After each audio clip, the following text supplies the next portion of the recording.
Bien le bonsoir à toutes et à tous, c'est Cryptéo et on se retrouve pour le premier podcast de la blockchain Capital, les amis. Donc, je vais vous expliquer ce soir comment ça va se passer. C'est moi l'organisateur, ce ne sera pas à chaque fois moi l'organisateur, mais pour le premier, je vais vous organiser le podcast. Le sujet du jour, c'est centralisation versus décentralisation.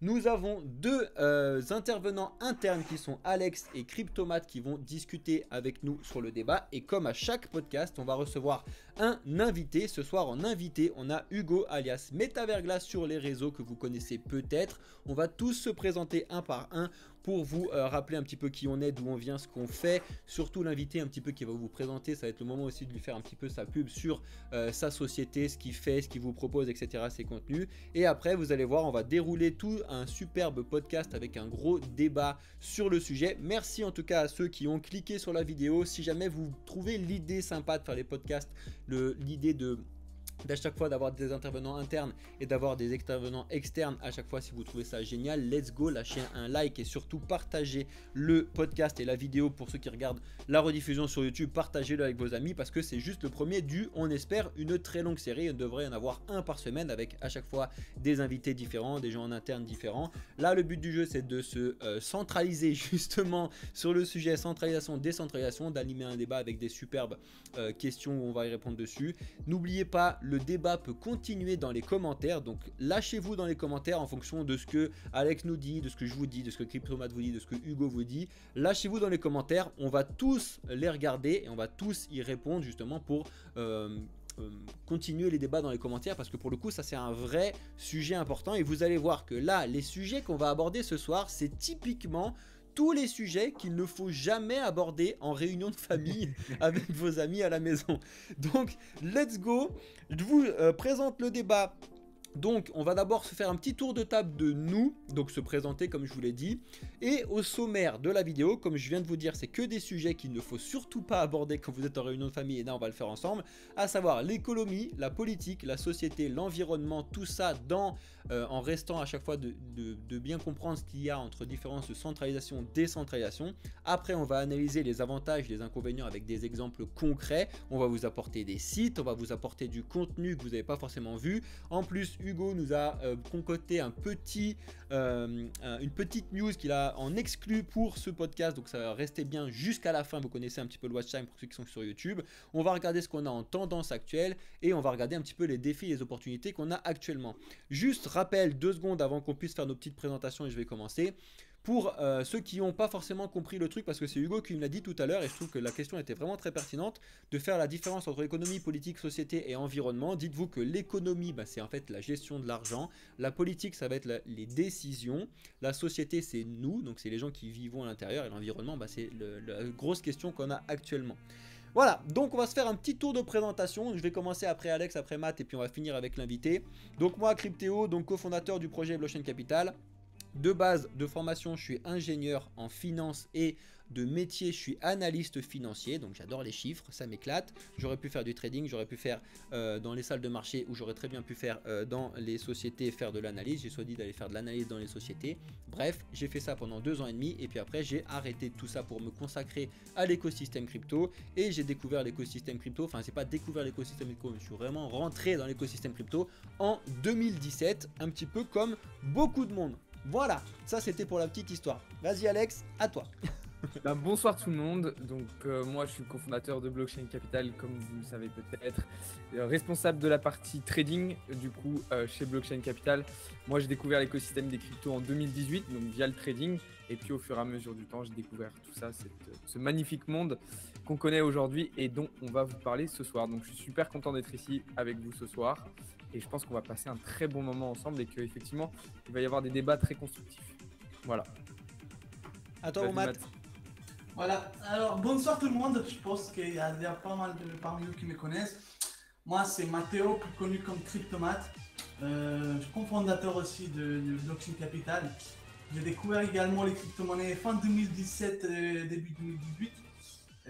Et après en 2020, j'ai vraiment connu aussi la finance décentralisée. Et d'où le fait que voilà, je m'en occupe du département justement de la DeFi chez Blockchain Capital. Et puis voilà, je suis très content d'être ici aussi avec vous pour ce magnifique podcast.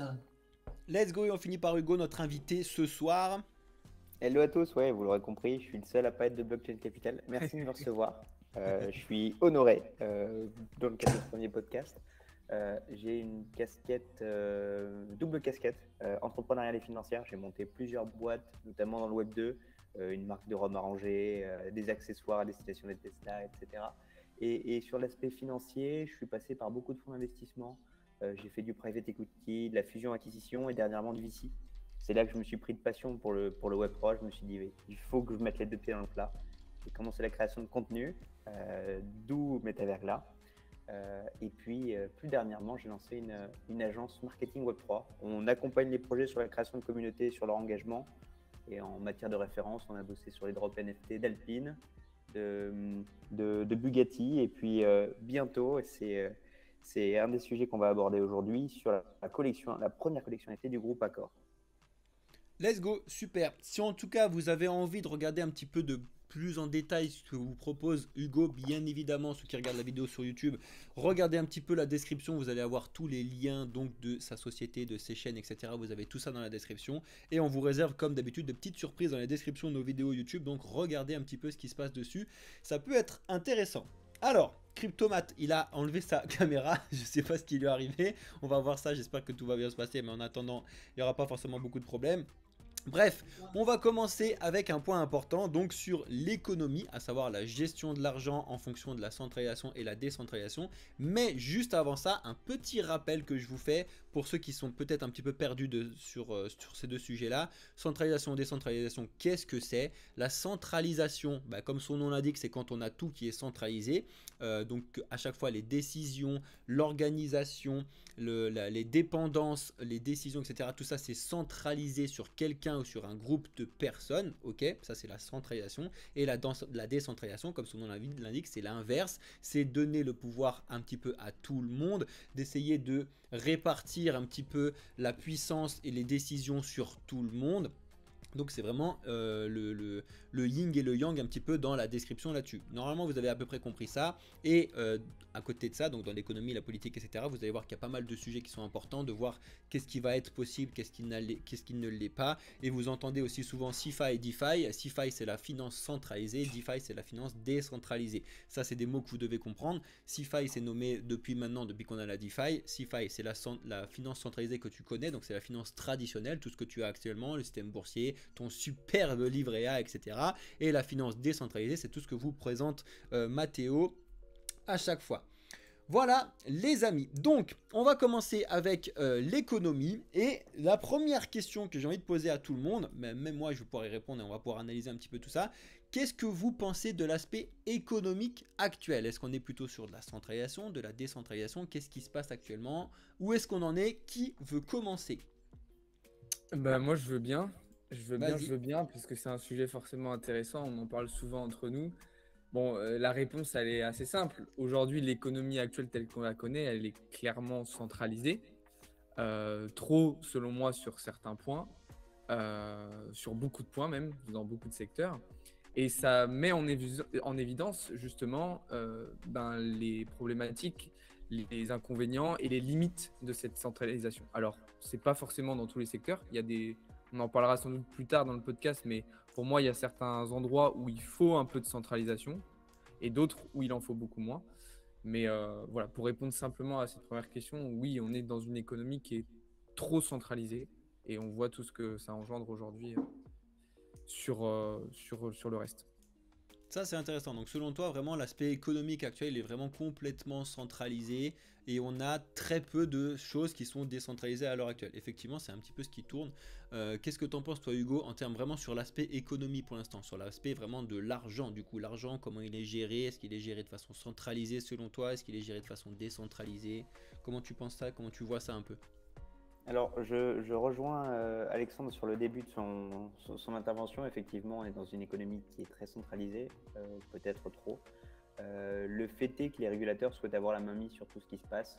C'est ce qu'on a vu dernièrement avec le fait que KuCoin demande à ce qu'on se KYC, que la SEC ait refusé temporairement des demandes d'ETF Bitcoin, que la SEC attaque Binance, Coinbase. En fait, globalement, les régulateurs, dès qu'ils n'ont pas les mains mises sur quelque chose, ils vont tout faire en sorte de manière à reprendre le contrôle. Donc, on est dans une centralisation maximale, c'est certain. Ça, c'est clair. Et après, vous allez voir qu'on va vraiment distinguer politique, donc les décisions, la société, etc. Mais là, vraiment, sur l'économie, ce qui est intéressant de noter, c'est que l'économie, donc la gestion de l'argent, la gestion de la monnaie, déjà, je vous invite vraiment tous à vous regarder un petit peu l'histoire de la monnaie pour comprendre pourquoi la monnaie qu'on a actuellement, donc notre fiat, nos euros, nos dollars, etc. sont complètement centralisés, là où avant, ça n'était pas le cas. Et quand je vous dis avant, c'était pas si loin que ça, parce que vous devez comprendre un petit peu l'histoire de la monnaie. Je dis vous, mais c'est pas forcément toi, c'est un petit peu les viewers et ceux qui regardent, enfin pas forcément nous, mais ce qui est intéressant, moi je trouve, pour parler de ça, moi quand je l'ai appris, et je l'ai appris il y a longtemps, ça m'a tilté directement, et ça je pense que ça peut être intéressant pour vous. Mais sur l'aspect économique, on a abandonné l'étalon or, donc à savoir quand on était sur l'étalon or, c'est-à-dire que les billets de monnaie qui étaient donnés et qui étaient mis en place sur l'économie mondiale, ils étaient toujours avec la référence de l'or derrière, c'est-à-dire que l'or il avait une certaine valeur sur le marché, et du coup on pouvait mettre tel et tel billet sur le marché grâce à notre réserve d'or. Et on a complètement décidé de passer à côté de ça. Et devinez quelle est l'année de création de la Banque Centrale Américaine que tout le monde regarde et qu'on va regarder justement tout à l'heure dans 40 minutes parce qu'on a la minute du FOMC qui va arriver.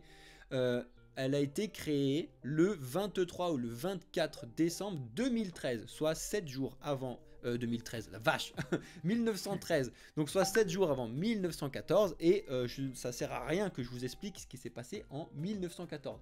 Et on a Mathéo qui va revenir. Et quand j'ai appris ça, je sais pas vous, quand vous l'avez appris, je sais pas si normalement Hugo ou Alex ou même Matt qui est en train de revenir, je vous l'ai pas appris ce soir normalement, mais moi ça m'a fait un vrai gros tilt et je me suis dit mais on a centralisé notre économie sur une banque centrale américaine qui s'est créée au moment où on a eu le pire bazar mondial catastrophique. Et je me suis dit mais il y a un vrai réel problème en fait finalement qui a été mis en place à ce moment-là. Bah ouais, mais en même temps, c'est un problème, mais en même temps, c'était logique, enfin, pas totalement, mais c'était une décision qui a été faite en réaction à tout ce qui se passait à ce moment-là, justement. Donc c'est vrai que autant de temps après, ça peut paraître fou, mais qu'est-ce qu'on aurait fait dans cette situation, tu vois? Je pense que c'était... je sais pas s'il y avait une bonne décision à prendre dans ce moment-là. À ce moment-là, c'était assez compliqué, je pense. Et oui, maintenant, c'est ce qu'on dit souvent de toute façon, c'est que toutes ces choses-là qui ont été mises en place, elles ont été mises en place dans un contexte particulier, dans un environnement particulier, avec tout ce qu'on connaît, et qu'aujourd'hui, tout ce contexte, tout cet environnement, il est tellement différent, mais en fait, les décisions qui ont été prises à cette époque-là, elles sont les mêmes aujourd'hui, enfin, les modes de fonctionnement de l'époque, ils sont quasiment les mêmes aujourd'hui. Et du coup, cette différence-là entre le contexte et le fonctionnement crée des divergences qui posent problème aujourd'hui. C'est ça. Juste pour te remettre crypto, enfin Matt, vu que t'étais pas là pendant 2 secondes, t'inquiète. Désolé, ouais, problème technique, hein, ça arrive souvent. On a parlé de la création de la Banque Centrale Américaine qui s'est créée du coup en 1914 et qui est très centralisée, où on a centralisé tout notre argent avec ces décisions là-dessus quoi. Du coup, qu'est-ce que t'en penses toi Hugo? Quand t'as appris ça un petit peu, quand est-ce que tu l'as appris déjà? Moi quand je l'ai appris ça m'a choqué direct. J'ai fait prépa Théo quand même, donc j'ai appris ça à ce moment-là, j'ai des cours d'économie approfondis. Alors, je vais peut-être, enfin, au risque que vous croyez que je tire les pompes d'Alexandre toute la soirée, je suis d'accord avec ses arguments, une fois de plus. En fait, pour le coup, la Réserve fédérale américaine, elle est arrivée au pire moment. Et ouais. En l'occurrence, force est de constater qu'ils ont bien fait le taf, puisqu'ils ont redressé les choses. On est actuellement encore dans une période qui est très compliquée. Et on est bien content que ces institutions soient là à ces moments. Donc, ouais, il y a un petit peu de ça. Je suis globalement assez modéré à ce niveau-là. Je me dis que sans des institutions telles que celle-ci, on n'en serait probablement pas là aujourd'hui. Et c'est facile de taper dessus dans des périodes aussi complexes. Ouais, non, c'est clair. Non, mais c'est clair. Ça, je suis d'accord avec toi. Et après, pour rappeler aussi à tout le monde, c'est que quand on vous parle qu'actuellement l'économie, elle est centralisée sur nos banques centrales. Là, on a parlé de la Fed parce que c'est quand même tout ce que tout le monde regarde, parce que malheureusement on a dollarisé le monde complet, même si on parle de dédollarisation en ce moment, etc. On a complètement dollarisé le monde, etc. sur toutes les décisions là-dessus. Donc tout ce qui se passe en termes de décisions de politique monétaire, etc. On regarde tout ce qui se passe à la Fed, donc c'est vraiment très très très centralisé. Et s'ils bougent de petits doigts, les marchés bougent de petits doigts derrière. On l'a vu. Puis, ouais, vas-y. Et puis quand bien même comment dire, ces Américains n'aient plus la mainmise sur l'économie mondiale et qu'il y ait une transition qui soit faite vers les pays d'Asie, je suis pas persuadé que la situation sera résolue pour autant. Non, en vrai c'est ça. Je suis complètement d'accord avec toi.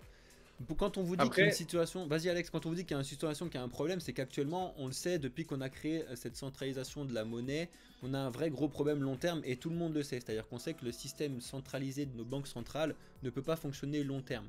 Et pour rappel, juste après je te laisse Alex, les banques centrales, elles ont été créées avec les deux objectifs suivants principaux. Après, il y en a d'autres, ils ont des outils. Le principal objectif, c'est qu'on fait que d'entendre de partout, qui est rappelé par Monsieur Powell 1 milliard de fois, c'est de maintenir une inflation globale mondiale entre 1 et 2%. Ça, c'est la base. Et ensuite, ils doivent maintenir une stabilité financière.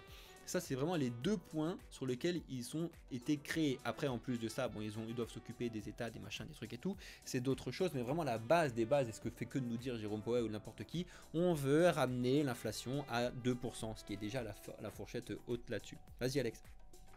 Non, c'était pour. Enfin, je voulais juste revenir sur ce qu'on a dit. De toute façon, il faut se dire que, ce qui a été fait à ce moment-là, ces institutions qui sont sorties, qui sont nées au moment où elles ont été créées, c'était encore une fois une réponse donnée à la situation à ce moment-là.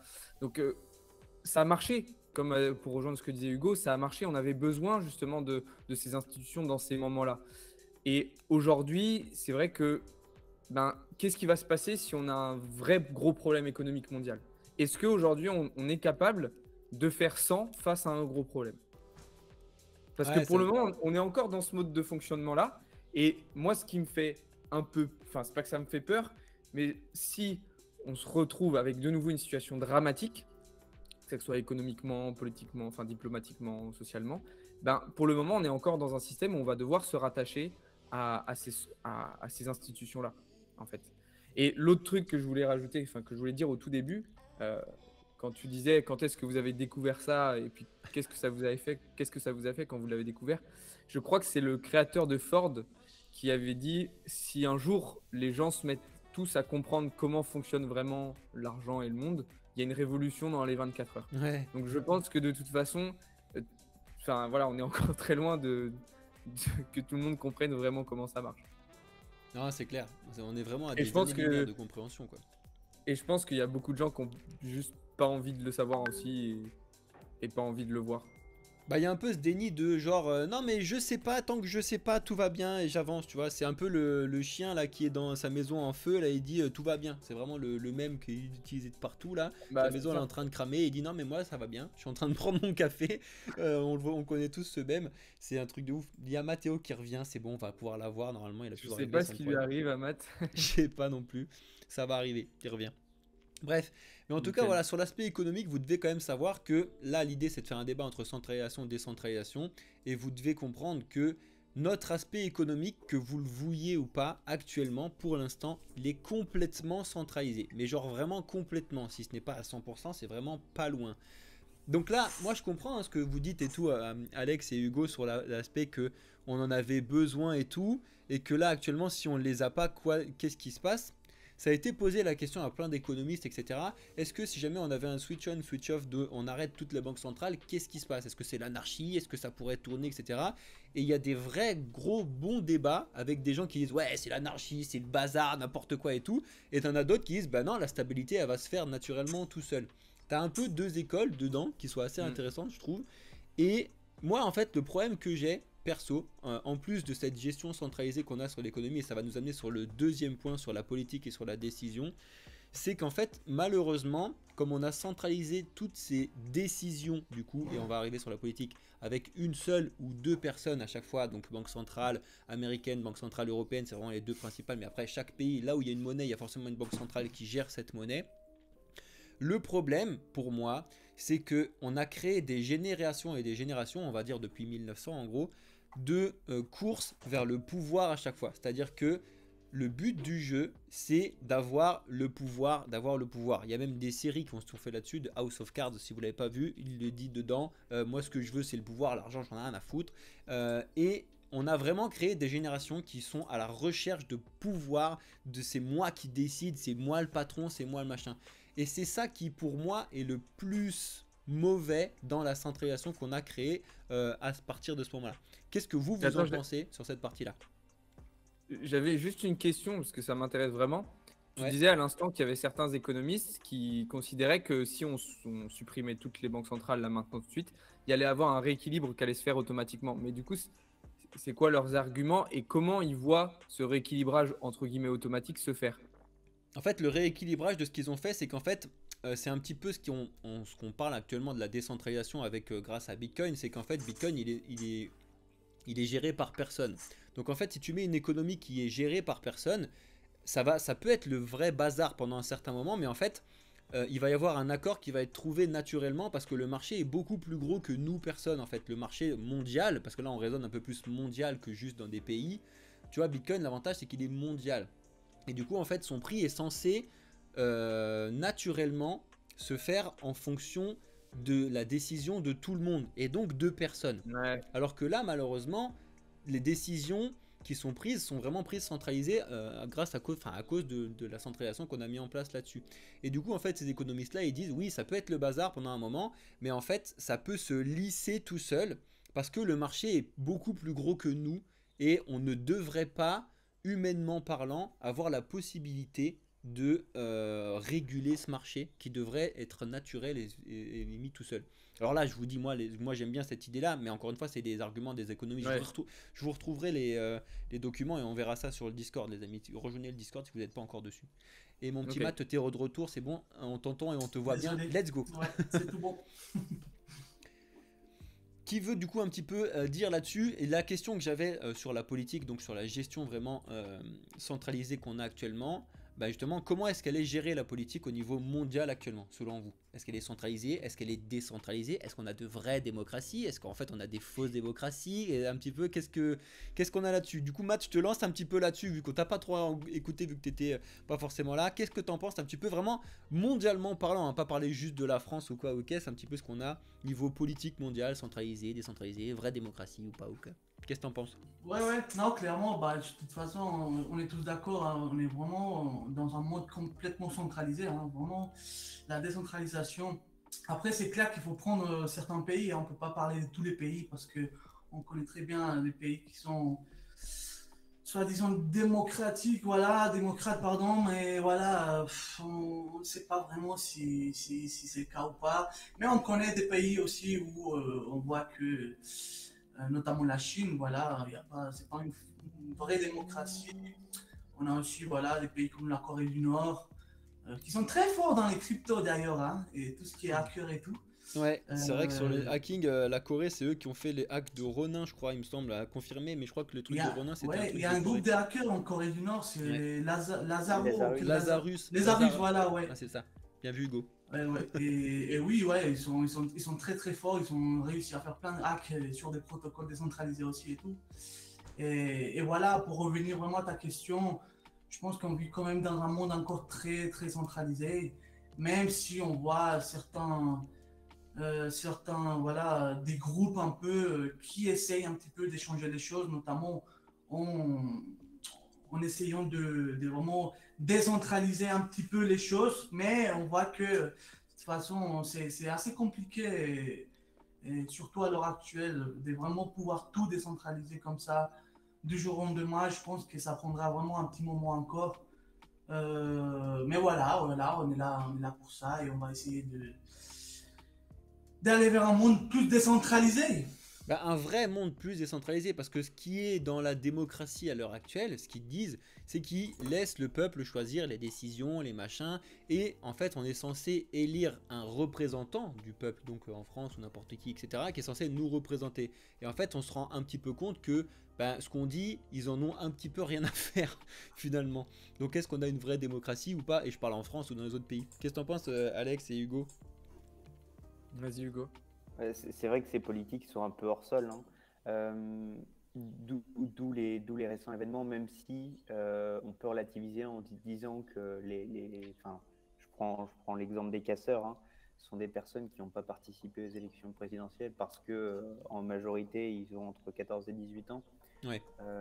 On a quand même un sacré problème au niveau de la politique.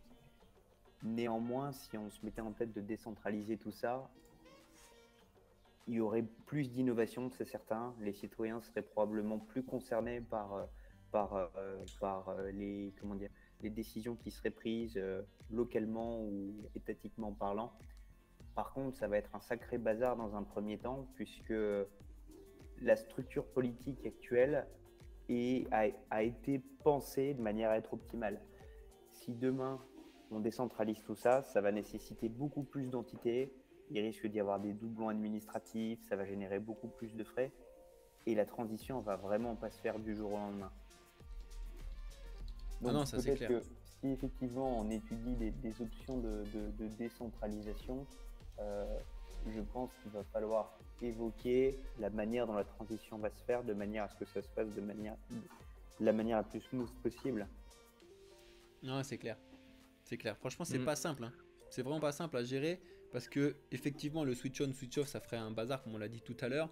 Est-ce que c'est possible même d'avoir ça sera la question juste après. Je voulais voir que si Alex il avait des choses à nous dire un petit peu sur la gestion de la politique mondiale, centralisation, pas centralisation. Vas-y Alex, après je poserai la question que je viens de dire. Mais Ouais, non, c'est exactement ça. Pour moi, la politique, c'est à la fois le secteur où mettre de la décentralisation, c'est le plus compliqué.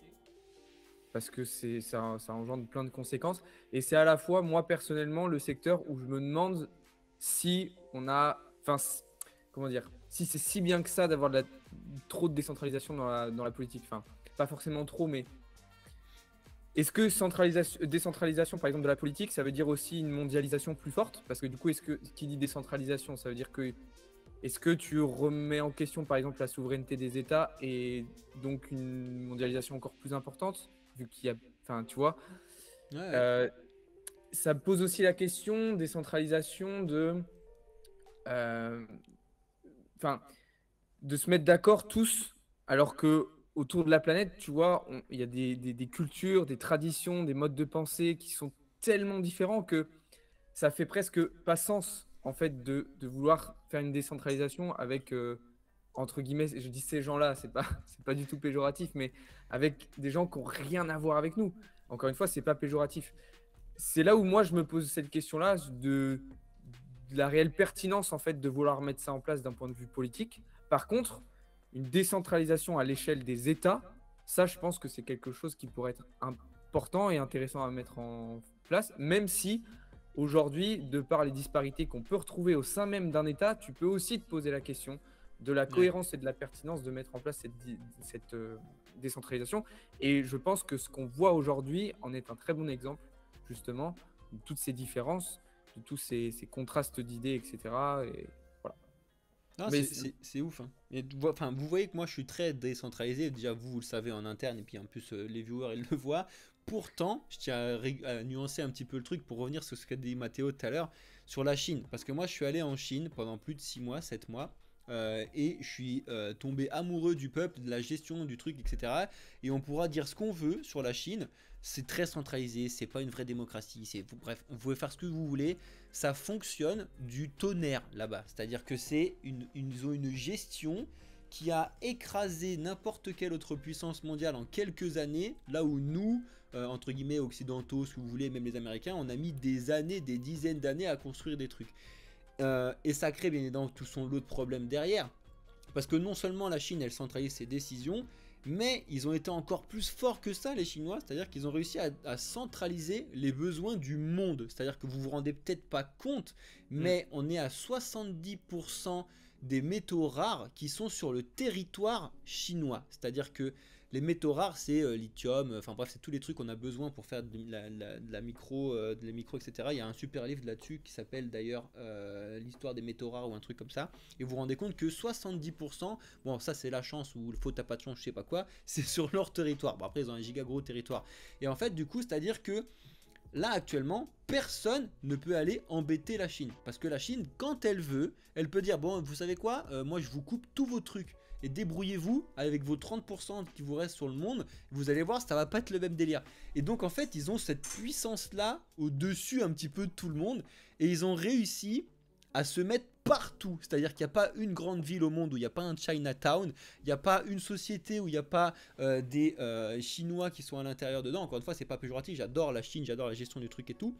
Et ils ont réussi à faire un mouvement, une éducation qui a changer vraiment la perception directe de la population dedans. C'est-à-dire que quand tu discutes avec des Chinois, ils vont pas te dire non mais nous ça fonctionne pas, machin tout et tout. Ils vont t'expliquer en général que leur truc il fonctionne très bien, leur pays l'adore et machin et tout, etc. Même si tu discutes avec n'importe qui, quand je suis allé en Chine, on a discuté avec tout le monde, autant avec des gens, riches, autant avec des gens pauvres complètement perdus dans la pampa et tout, etc. Et c'est vraiment un aspect humain hyper important. Et ce que je trouve mauvais, entre guillemets, aussi de ce qu'on a nous, c'est que malheureusement, les gens sortent pas assez. Et en fait, on subit que les trucs qu'on a de notre propre centralisation des informations, etc. C'est aussi pour ça qu'on a créé Blockchain Capital, entre autres, pour vous apporter de la vraie... des vraies news décentralisées entre guillemets. Bref, je me suis un petit peu écarté là-dessus, mais la centralisation politique des décisions n'est pas complètement, totalement mauvaise à la gestion même d'un État. C'est ce qu'on disait un petit peu sur le truc que disait Alex, c'est quand tu regardes la Chine, en vrai, chez eux, mais ça se passe mais très bien, mais partout, économiquement, politiquement, de bazar, etc. Vas-y mon Hugo, je sens que tu as des trucs à dire sur la Chine. Excuse-moi, je t'ai coupé. Je suis un peu plus modéré que toi, Théo, alors je rejoins les commentaires. C'est peut-être aussi parce qu'on n'est pas allé en Chine et on n'a pas eu l'expérience que tu as. Mais gouverner par la peur, pour moi, c'est pas un bon exemple de centralisation. Le fait qu'ils aient assis leur puissance économique est indéniable et c'est complètement fou qu'ils aient réussi à s'élever autant. Enfin, ils détiennent plein de minerais, c'est génial. Mais en plus de ça, c'est la main-d'œuvre du monde, la Chine.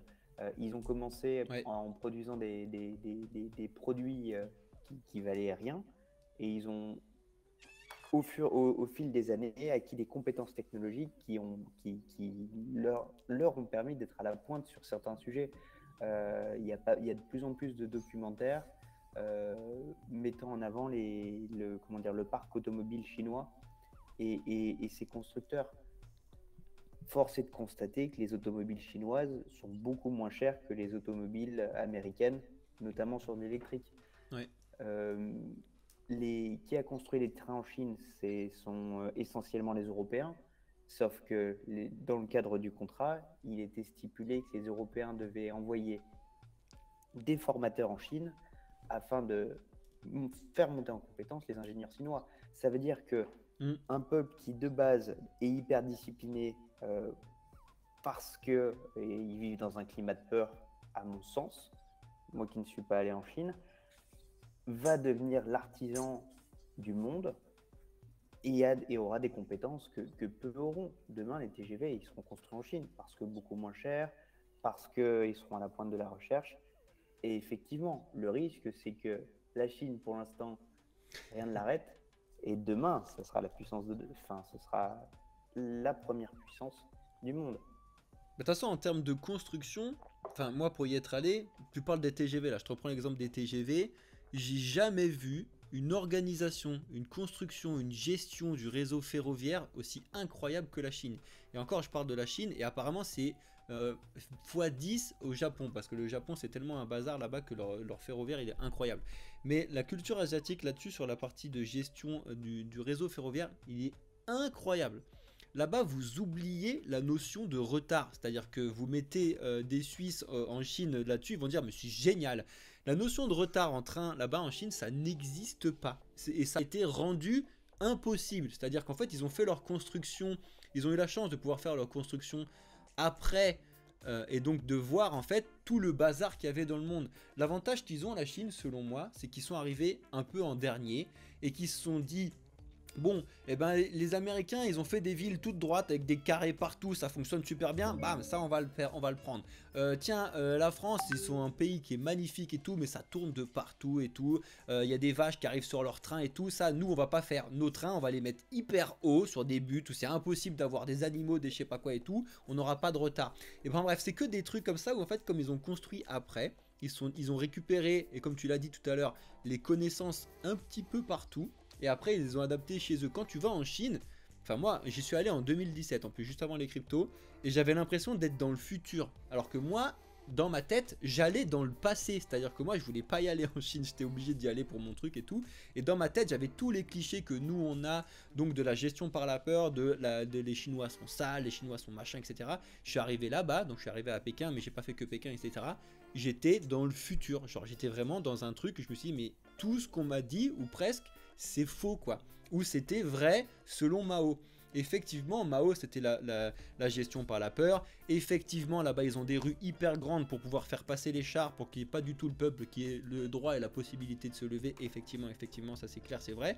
Mais on peut dire ce qu'on veut, si tu regardes un petit peu la biographie du dirigeant qu'ils ont actuellement, c'est vraiment, bon, ce qu'il dit maintenant, ouais, faut prendre des pincettes aussi, mais ce que lui il dit quand tu regardes, c'était vraiment un fermier qui s'est fait éclater sous la gestion de Mao, son père, enfin je sais pas si vous avez regardé un petit peu, moi j'ai regardé des vidéos, je me suis vachement intéressé sur les dirigeants des différentes puissances mondiales, etc.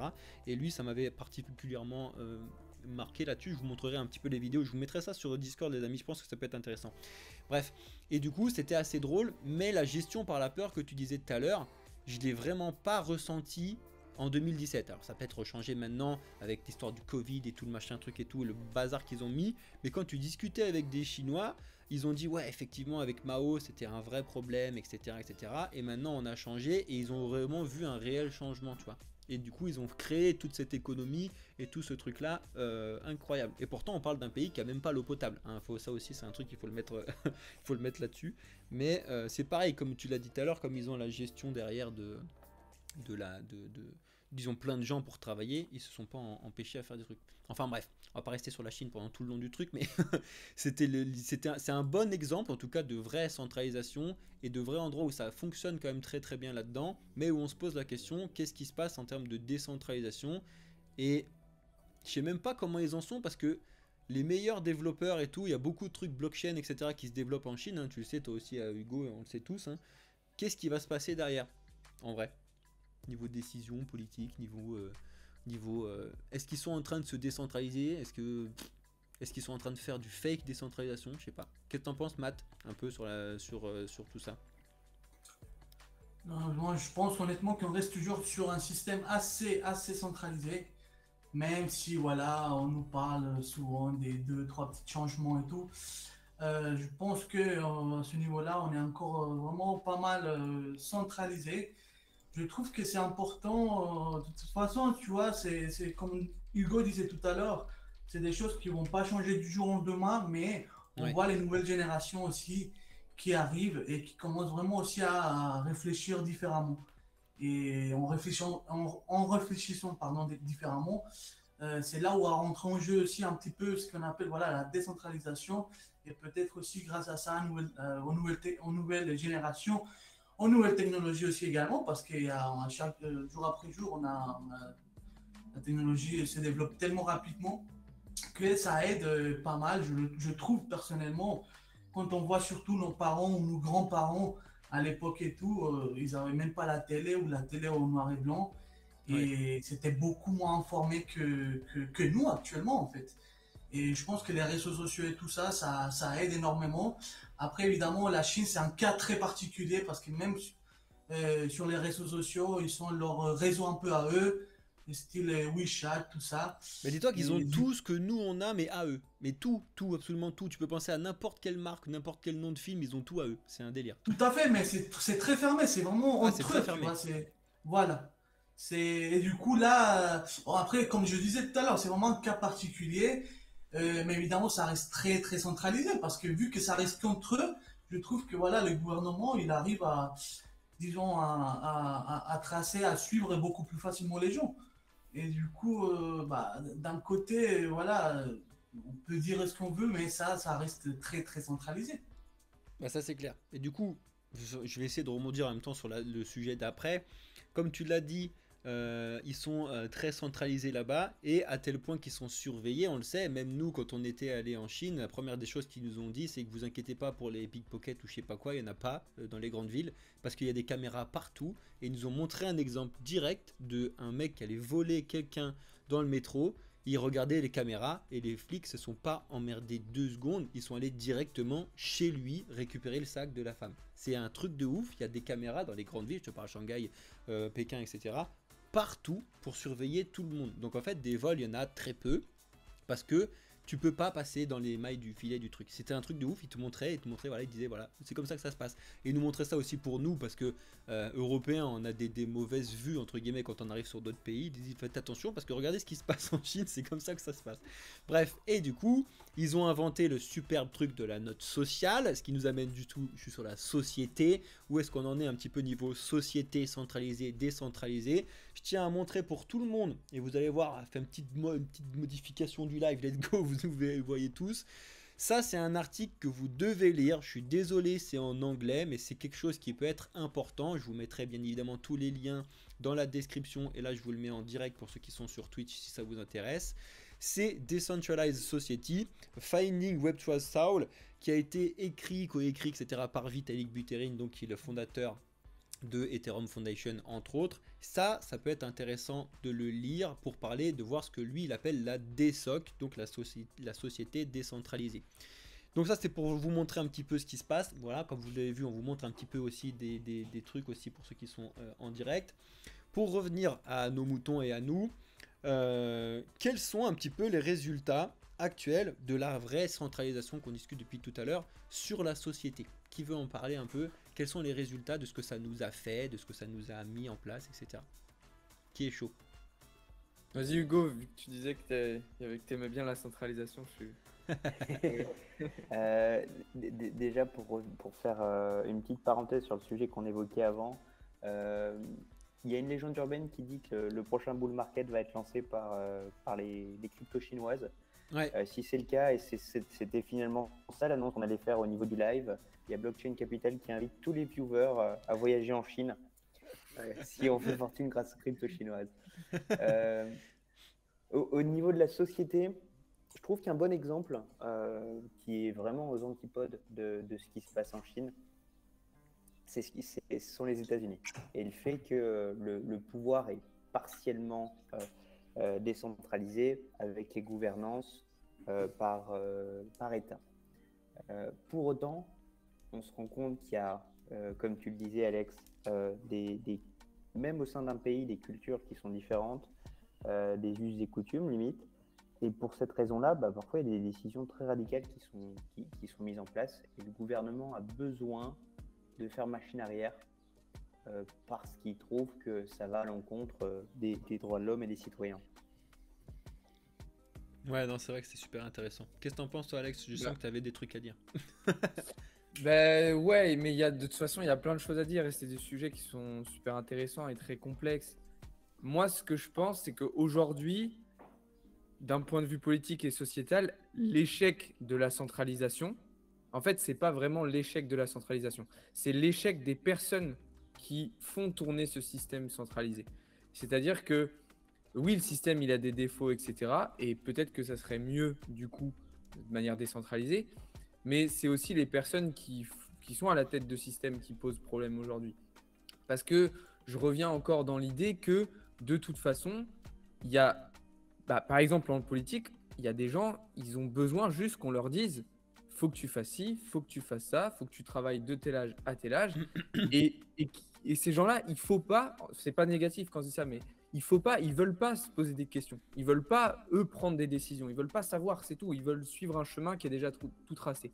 Et donc, en fait, cette adaptation d'une potentielle décentralisation, elle est vraiment à réfléchir profondément pour voir si elle collerait bien avec l'humain, en fait. Tu disais tout à l'heure que le problème, justement, dans la centralisation, c'était que les personnes voulaient du pouvoir. Et justement, à l'inverse, il y a des personnes qui en veulent tellement pas que, du coup, ça peut créer des déséquilibres, en fait.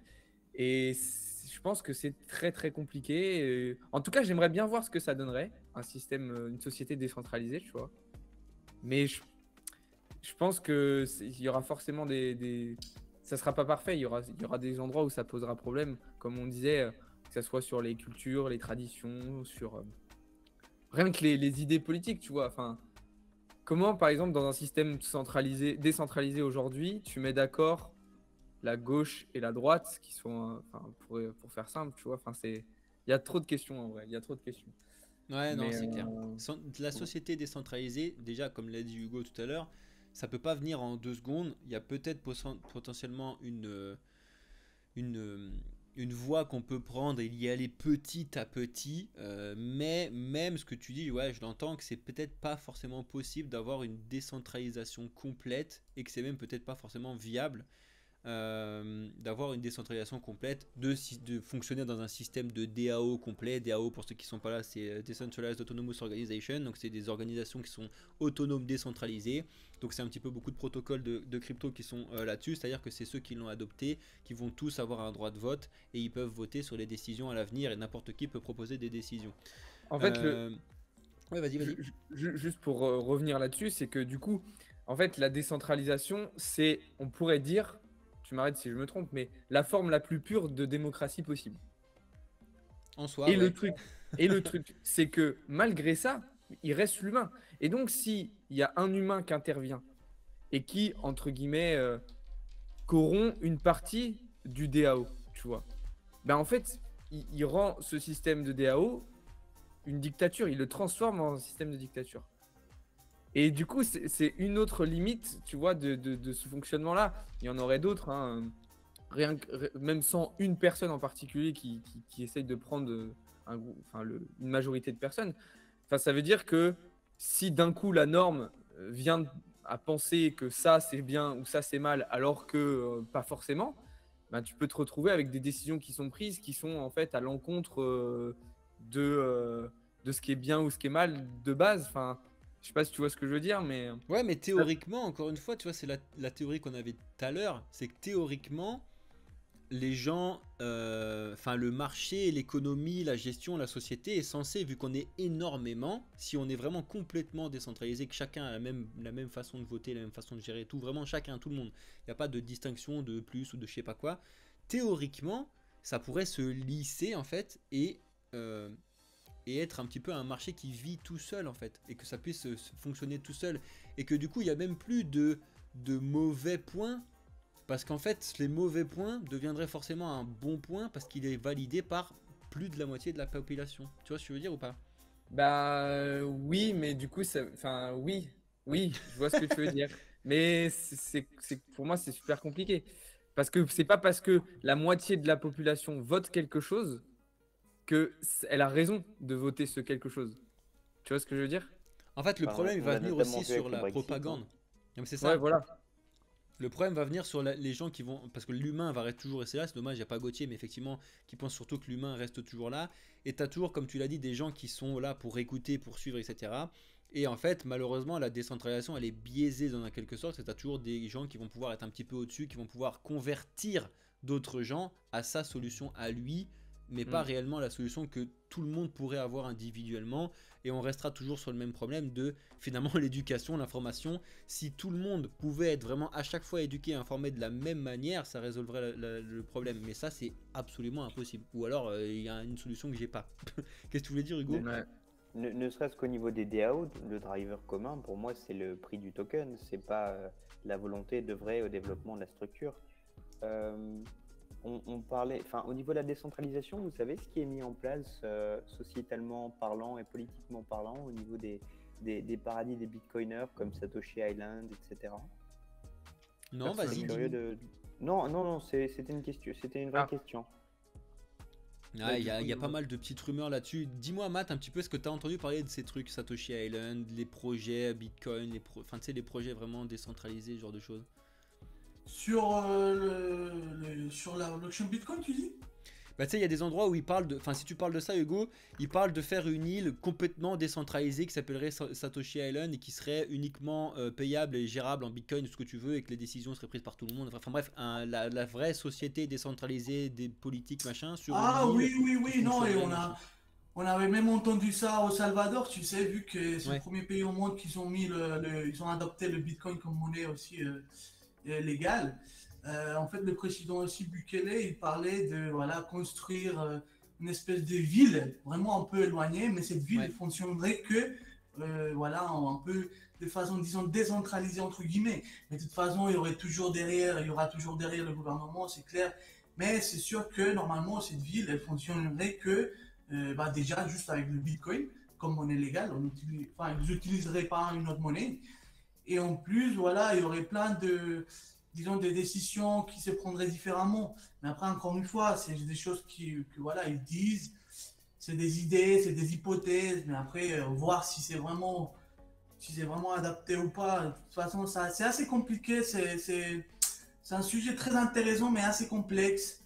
Parce que de toute façon, je pense pas qu'on pourra arriver à une décentralisation totale de la population au niveau société. C'est clairement très très compliqué, voire impossible. ouais. Peut-être dans certains pays, comme tu dis, une île, voilà, peut-être on pourrait le faire. Mais vraiment adopter ça au niveau mondial, je pense que voilà, c'est très très complexe. Surtout quand on voit des pays très pauvres. Moi, j'ai été en Argentine il y a 3 mois, vous le savez. Ouais. Et en fait, on voit que j'étais dans une ville qui s'appelle San Miguel de Tucumán, quelque chose comme ça. Et en fait, j'étais choqué de voir quand même des gens qui connaissaient même pas un ordinateur. Ils ne savaient pas ce que c'était un Ouais. ordinateur. Mhm. Et je me suis dit, mais je suis quand même en Argentine, non? Du coup, je me suis dit, non, c'est quand même incroyable. J'avais l'impression d'être dans un pays, voilà, aux années 90, quoi. Enfin, 90 pour les Français. Ouais, t'inquiète, t'inquiète.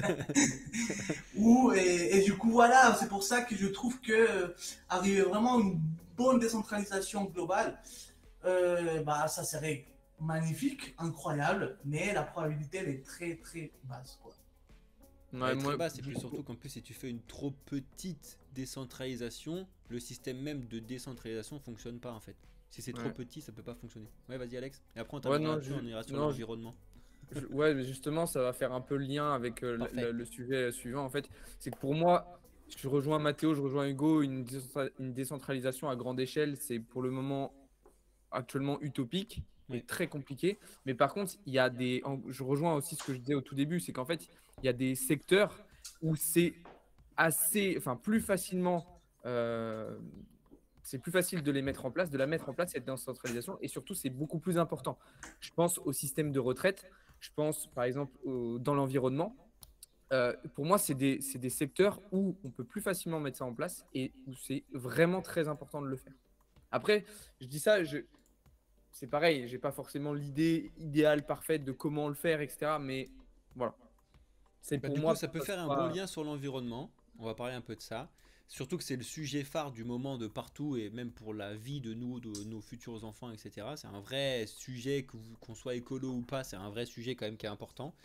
Euh, Selon vous, et après j'aurais deux, trois solutions, enfin potentielles choses qui sont intéressantes, qui sont en train d'être développées pour l'environnement, mais bref, selon vous, la gestion liée à l'environnement actuellement, est-ce qu'elle est plutôt centralisée ou est-ce qu'elle est plutôt décentralisée? Encore une fois, l'histoire c'est de mettre vraiment l'un face à l'autre. Pour moi, il ne peut pas y avoir de décentralisation sur des secteurs tels que l'environnement. Je partage pas du tout le point de vue d'Alex. Euh, Ah, pour une pour fois, la c'est bien. simple et... Ouais, ouais, ouais. Merci de le souligner. Pour la simple et bonne raison que il peut y avoir la décentralisation sur des sujets auxquels on est tous sensibles. Euh, les retraites, c'est un sujet qui parle à tout le monde. Par contre, l'environnement, quel est le nombre de personnes qui se fichent de ça? Enfin, et est-ce que finalement l'exploitation de notre planète n'était pas régie par la décentralisation où on se rend compte qu'on surconsomme tous? Euh, les éléments sur lesquels je vais m'appuyer sont viennent purement de mon expérience perso. Euh, j'ai accompagné dans le cadre de l'agence un projet dont vous avez entendu parler qui s'appelle My Lovely Planet. Ouais.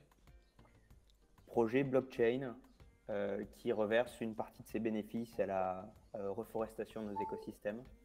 Ils ont levé 850 000 €, ils sont incubés par Ubisoft, et Ubisoft leur a lâché un ticket de 100 000. Au sein de la levée, donc ils ont fait appel à des investisseurs particuliers. Ils se sont rendus compte que 75% des investisseurs étaient des investisseuses. Déjà, je trouve que c'est fou de se dire que les femmes sont plus sensibles à la cause environnementale que les hommes. Et encore, là, il y a quand même un aspect financier qui est important. Les gens sont prêts à participer au développement d'un jeu qui va œuvrer à la reforestation de notre écosystème, parce que derrière, ils vont pouvoir faire un multiple. Est-ce que si demain, on décentralise la gestion de notre environnement, ça va pas être la catastrophe et on va pas accélérer le réchauffement climatique plus que finalement l'endiguer? Ouais, c'est vrai que c'est une bonne question ça. L'humain, par essence, enfin, c'est la définition que j'en ai, est quand même capitaliste. Ouais. Ça, on est d'accord. Ouais, Mais trop. après, en fait, oui, je suis d'accord avec toi. Mais du coup, en fait, encore une fois, c'est applicable sur tout, du coup. Et du coup, l'espoir est mort. Mais, Allez, faites tu pas vois- des enfants, bonne journée, ciao. C'était Non, la mais fin c'est du dans le live. sens où, en vrai, on va toujours se confronter à ce problème-là de faut mettre tout le monde d'accord, faut que tout le monde soit concerné, et il y a toujours ce problème de l'humain parce que, en vrai, même si les retraites, tout le monde sait de quoi ça parle, en France aujourd'hui, tout le monde, enfin, il y a plein de gens aussi qui s'en tapent de système des retraites, enfin, qui s'en tapent que ce soit comme ça. Déjà parce qu'il y a des gens qui gagnent suffisamment pour pas s'intéresser à ça.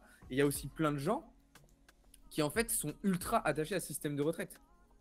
Au-delà de la question de un an de plus, un an de moins, etc. Il y a des gens qui sont ultra attachés à ça.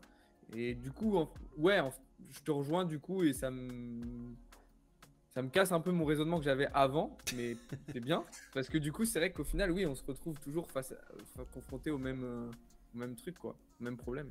Si on prend l'exemple des retraites, enfin, peut-être que je me lance dans un sujet qui n'était pas à l'ordre du jour. Vas-y.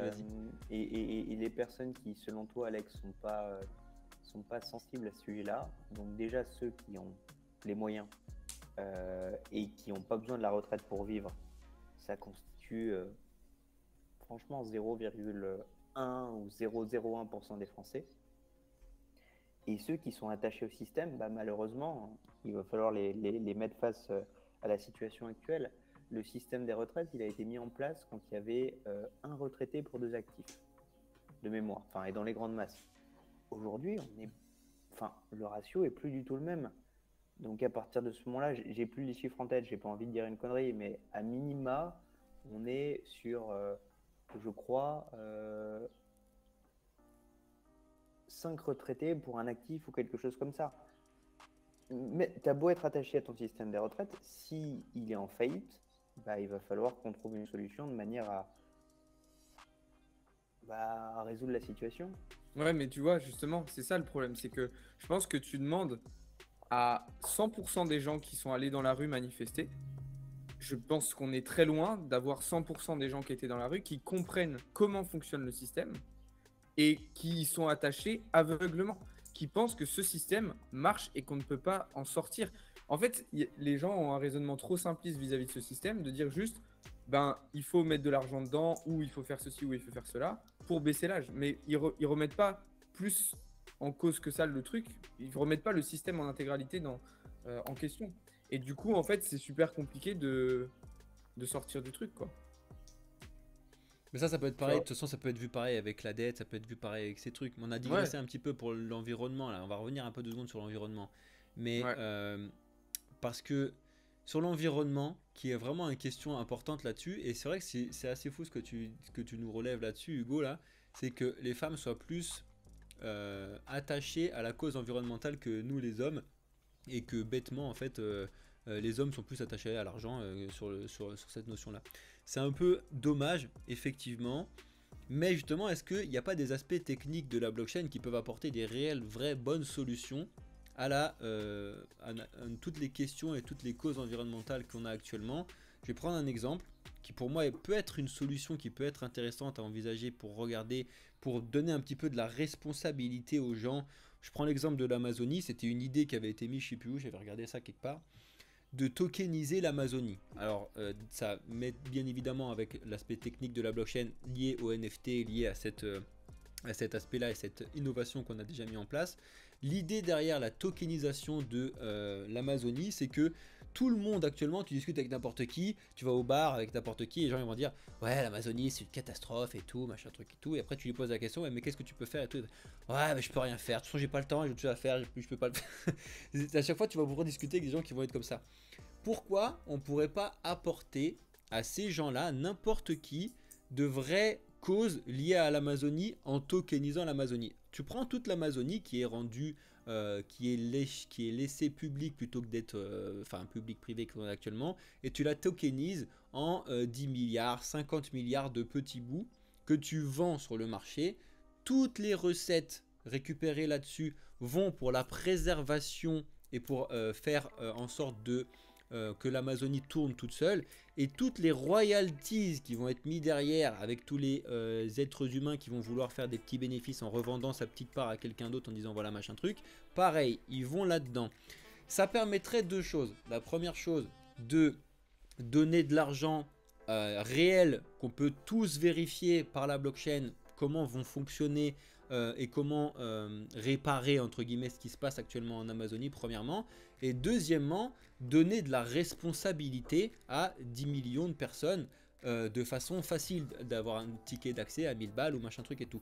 Et quand, en général ça a été vérifié 1 milliard de fois, mais quand une chose que tu as vue dehors qui t'appartient pas, c'est une catastrophe, bah t'en as rien à faire, mais à partir du moment où tu détiens un petit peu de cette chose, ah là tu vas te dire ah, attends mais ça c'est quand même un petit peu à moi et tout, je vais essayer de voir un petit peu ce qui se passe. Est-ce que ça permettra pas aussi de donner de la responsabilité aux gens? Là j'ai pris l'exemple de l'Amazonie parce que c'est un truc qui touche un petit peu tout le monde, et de lier la technologie de la blockchain à ça. C'est une bonne idée selon vous? C'est un truc qui est viable, possible, ou c'est complètement utopique et impossible? Qu'est-ce que vous en pensez? Vas-y mon Matt.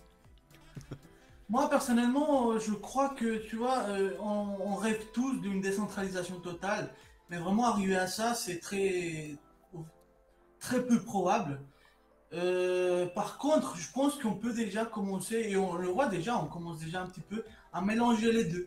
C'est-à-dire décentralisation, commencer à mettre un petit peu de décentralisation dans la centralisation qu'on connaît déjà de base. Notamment, voilà, comme tu dis, tokeniser dans ton exemple de l'Amazonie, avec des NFT, etc., etc. Mais on le voit déjà dans l'immobilier aussi, des investissements qu'on peut faire aussi avec des tokens.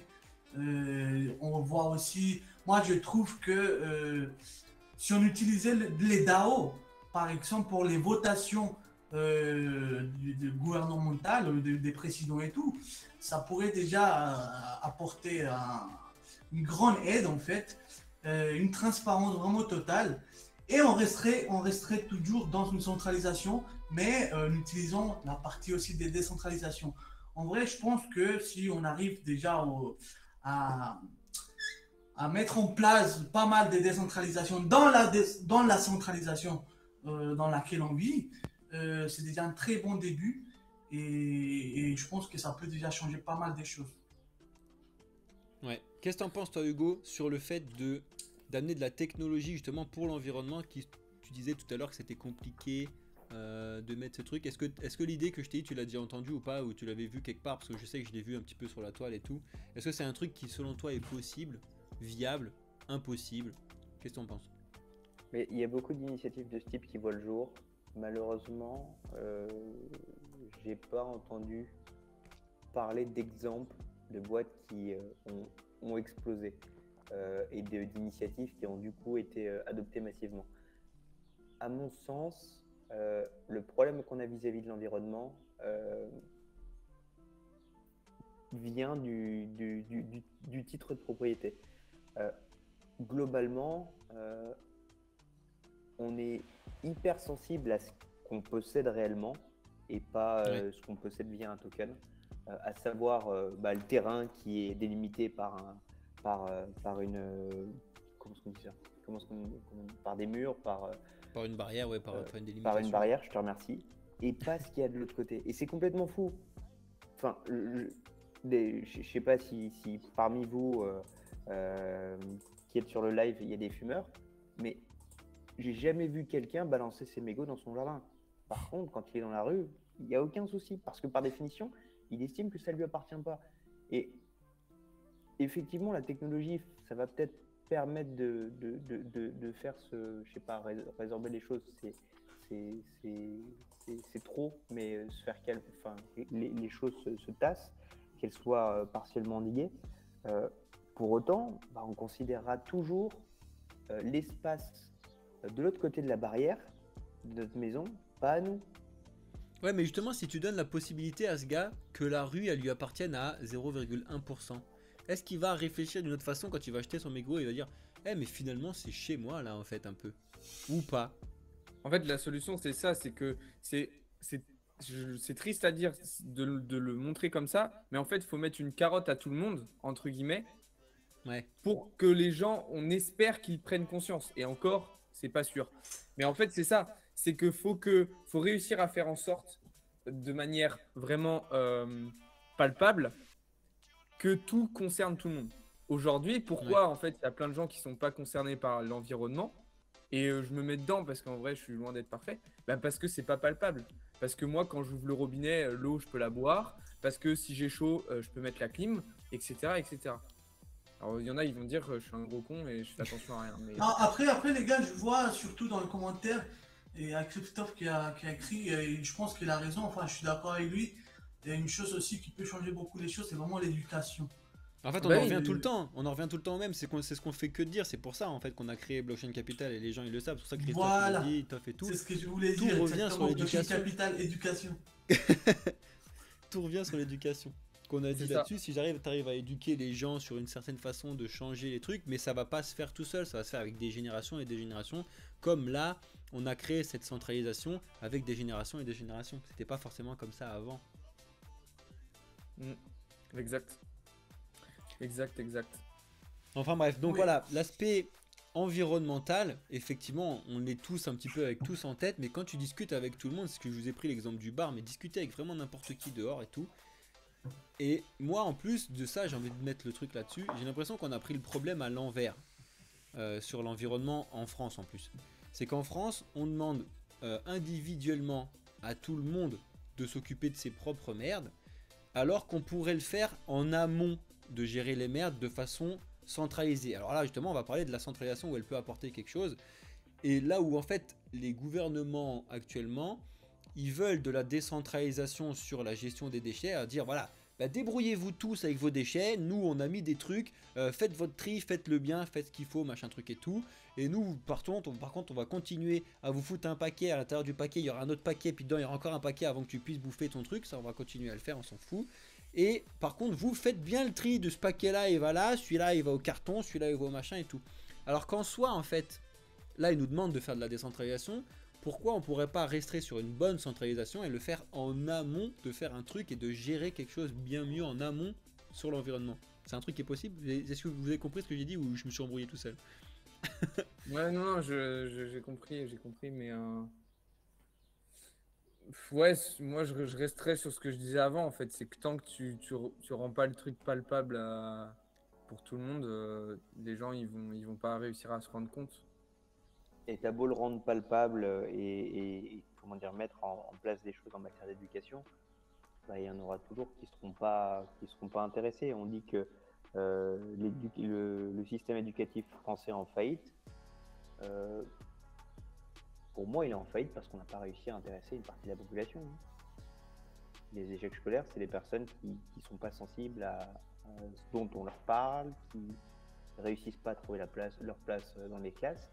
Et malheureusement, ce sont des personnes qui vont pas avoir le bagage nécessaire pour maîtriser tous ces enjeux-là. Ça c'est clair, mais qu'est-ce qu'on fait pour ça? On fait rien, on change rien, on est toujours avec mettre un perdu devant 30, 40 perdus maintenant, et point, et ça n'a jamais bougé. Alors que la société a bougé depuis plus de 100 ans quand même, ça fait plus de 100 ans qu'on a toujours fait ce système-là, et qu'on s'est pas dit, tiens, il faudrait peut-être changer un peu et grandir et machin et trucs. Et puis justement, peut-être que la technologie apportée par la blockchain, sur plein de choses qui sont en train d'être développées, on parle des SBT, des NFT, des genres de choses, etc., qui peuvent aider sur l'aspect de l'éducation, changer et justement apporter effectivement à tous ces gens-là qui n'arrivent pas à se mettre dans les cases qu'on a actuellement. Mais je pense quand même que ça arrive petit à petit, où on a envie de sortir les gens des cases. L'exemple du LGBTQ2I+, machin truc et tout, on a envie de sortir tout le monde des cases. Parce qu'ils ont inventé tous ces trucs-là justement pour que les gens puissent avoir la liberté de choisir un peu leur truc. Alors qu'avant c'était, bon bah t'es où ça, et t'es dans ta case, et si tu y es pas, bah t'es dedans et tant pis. Peut-être que petit à petit, avec ce genre de truc, on change. Ils ont créé, enfin juste pour rebondir sur ce truc-là, ils ont juste créé une nouvelle case en fait, tu vois, en vrai. Ouais, mais ils ont essayé de décentraliser les cases, tu vois, en faisant plein pour que tout le monde puisse ce truc. En plus, le vrai mot, quand tu l'as en complet, ils ont vraiment mis tous les trucs possibles pour que justement ils puissent avoir le vrai en truc. vrai, oui, mais sauf que ça c'est pour les gens qui sont dedans.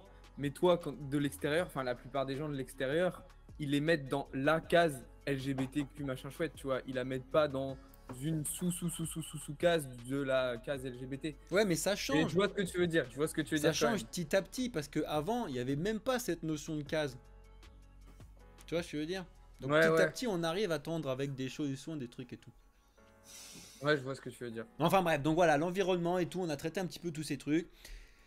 C'est bien évidemment, vous doutez bien, à tout le monde, hein, je parle pas que à vous là, à tous ceux qui nous regardent, ceux qui nous regardent sur YouTube et tout, on pourrait passer des heures et des heures juste par point sur chacun des trucs. On a oublié bien évidemment plein de choses, il y a plein de questions, il y a plein de choses. C'est pour ça que j'attends vraiment plus sur cette vidéo là, sur ces commentaires là, que vous lâchez des commentaires, vous en mettez plein hyper intéressants en direct sur Twitch là, on n'a pas forcément le temps de tout lire, etc. Remettez-les après sur la vidéo YouTube et on va venir y répondre, on va faire un vrai débat dessus parce que plus que les autres vidéos, les podcasts, c'est vraiment un endroit où on va pouvoir mettre des vrais débats et discuter un petit peu dans les commentaires, ça peut être super cool. Là, on a vraiment discuté un peu en long, en large, en travers de ce qu'on pensait sur la centralisation et la décentralisation. En plus, vous le voyez que même nous, on a adopté un peu l'écosystème décentralisé de crypto, on n'est pas forcément pile poil d'accord sur les possibilités, les choses et tout, et ça, c'est vraiment quelque chose que je trouve vraiment important. Et de toujours laisser cette concurrence ou cette libre façon de voir et tout, c'est top. Donc ça, c'est pas mal. Ouais, vas-y. En fait, c'est un truc que je voulais dire tout à l'heure, mais pour moi, la décentralisation vs la centralisation, c'est aussi une question de vision et d'objectif. Qu'est-ce qu'on veut? Dans quel monde on veut être? Par exemple, au sein d'une entreprise, pour reprendre notre exemple à nous, bah, ça dépend vers quoi on veut aller. Et je pense qu'en fonction de la vision que tu as, en fonction des objectifs que tu as et en fonction de ce vers quoi tu veux aller, et ben, l'un ou l'autre va être plus ou moins adapté, tu vois. Non, c'est clair. Non, c'est clair. On va passer un peu à la partie où on sort un peu de ces trucs-là, où on va voir un petit peu avantages, inconvénients, tendances et ce qu'on a actuellement. Si vous devriez citer un peu des avantages de la centralisation et des avantages de la décentralisation. Laissez-vous là, let's go sur les avantages, on fera les désavantages après. Vos avis sur un petit peu, vous dites tiens, c'est vrai que l'aspect centralisé c'est bien pour ça, mais l'aspect décentralisé c'est bien pour ça. Dites ce que vous avez un peu en tête et les trucs que vous pensez là actuellement. On peut pas tout dire parce qu'il y en a énormément dans chaque côté, mais qui veut prendre un peu la parole là-dessus? Vas-y Matt, si t'es prêt. Pour moi, honnêtement, oui, il y a plein de pour et des contre comme de partout en vrai. Vous le savez très bien, hein. Surtout pour ceux qui me connaissent. Moi, c'est surtout, je suis décentralisé à fond. Bah, du coup, quels sont les avantages pour toi de la décentralisation? Qu'est-ce qui... Oui, non, j'allais répondre. C'est pour ça que moi, je suis plus pour la décentralisation. Après, bien évidemment, il y a aussi des contres. Bon, je commence avec des avantages. Notamment, comme je disais tout à l'heure, je pense que si on peut intégrer un peu la décentralisation sur certaines choses qu'on connaît déjà, que ce soit dans la politique, dans l'économie, dans la société, ça peut déjà aider énormément. Dans la politique, moi, j'ai toujours eu cette idée de votation avec des DAO. Je pense que là, vraiment, on aurait des vrais résultats à la fin. Parce que, honnêtement, à l'heure actuelle, tous les gouvernements sont très corrompus, hein, peu importe lequel, dans les pays pauvres comme dans les pays développés. Évidemment, peut-être dans les pays pauvres, ils sont beaucoup plus corrompus, mais dans les pays, disons, plus développés et plus riches, et, bah, ils sont aussi corrompus, un peu moins, mais ils restent toujours corrompus. Voilà, je suis désolé, mais c'est la vérité. Et en tout cas, voilà, à ce niveau-là, je pense que la décentralisation pourrait avoir un rôle assez important. au niveau aussi économique, la décentralisation, bah, je vous l'explique à chaque fois. Et vous avez vraiment le pouvoir, vous contrôlez vraiment votre argent, vous ne dépendez pas d'un tiers. Et ça, je trouve que c'est vraiment incroyable. Après, évidemment, je suis aussi d'accord avec certaines personnes dans les commentaires. On ne peut pas non plus vivre dans une société décentralisée à 100%. Honnêtement, je ne pense pas on pourrait s'en sortir. C'est très complexe. Euh, Au niveau des désavantages de la décentralisation, bah, le problème c'est que évidemment ça reste surtout quand je parle plus de la finance décentralisée notamment, ça reste quand même disons un sujet qui est assez récent, c'est très très nouveau.